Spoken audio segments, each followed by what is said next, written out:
In this video, let's look at how you can modify an array in PineScript. So basically how you can insert, remove and edit elements in an array in PineScript.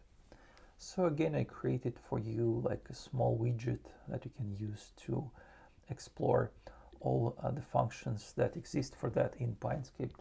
And let's go through this widget and I will explain you how all these functions works. So here you can see as a columns I have like a representation of arrays. So top row is indexes, and after that I list some operations, so basically pieces of the code, and here you can see result of basically these operations. So let's go through them to understand how all it works. So just let's start with how you can fill an array and how you can edit its values. So as I showed you in previous video, when you define an array, you can already select that you want to fill it with some values. So here, for example, I create a new int array and I fill like 6 values with 0. So basically this array will have 6 elements and all of them will be 0. If you want to modify an element in array, what you can do, you can use array.set function. So first argument should be your array.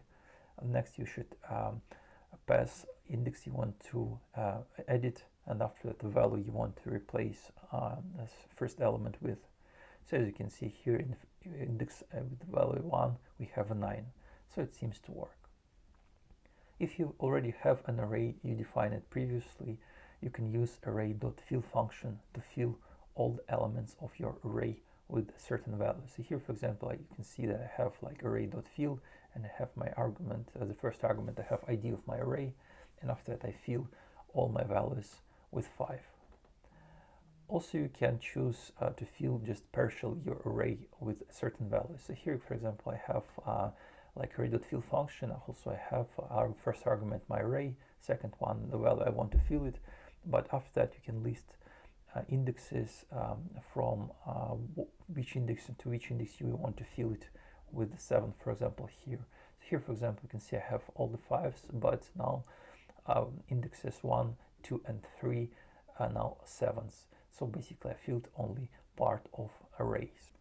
Also in previous video I showed you how you can create your array using array.from function. This way it can be pretty useful when you have already some values, like different values you want to put in your array. So basically here I list just 6 values and I get all elements in my array quite easily.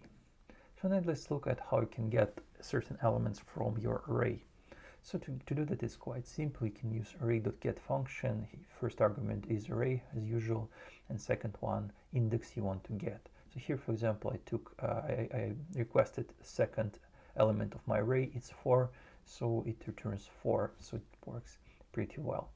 Also you can ask PineScript to get a slice of your array, so basically get elements from and to certain elements. So here, for example, I create another array and I assign to it array.slice of my array from index 2 to index 5, so I get elements 4, 6 and 0. And in all these kind of operations like slicing, like the second argument is always excluding this index. So this is why we have only 3 elements and not 4 as you might expect. Next, let's look at a bunch of function that inserts values in your array. So with the array.push function you can push an element to end of your array. So here, for example, I do array push and I push 2 and it inserts 2 at the end of my array. You can use array.unshift function to add an element to beginning of your array. So here I add 8 to the beginning of my array. As you can see, it works pretty good. And if you want to add an element inside your array, you can do this with array.insert function. It works pretty much the same, but here as a second argument you have to pass index you want to insert your element in. Now let's look at a few functions you can use to remove elements from your array.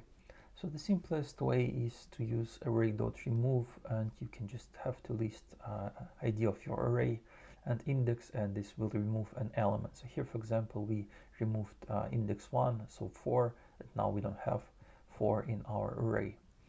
Also, you can use pretty useful functions, your array pop and array shift. So array pop will remove the last element from your array, and it will always return this element as a result of the function. So basically you can store it and do something with it if you have to. And array shift works the same way, but it will remove the first element and will return its value to your variable if you need to. Also, I want to just mention pretty useful function array.copy. So this will just create a copy of your already existing array as a new array, and you can work with it separately. And the last function I want to talk in this video is array.clear function. It will basically just delete all your elements from your array and it will become empty.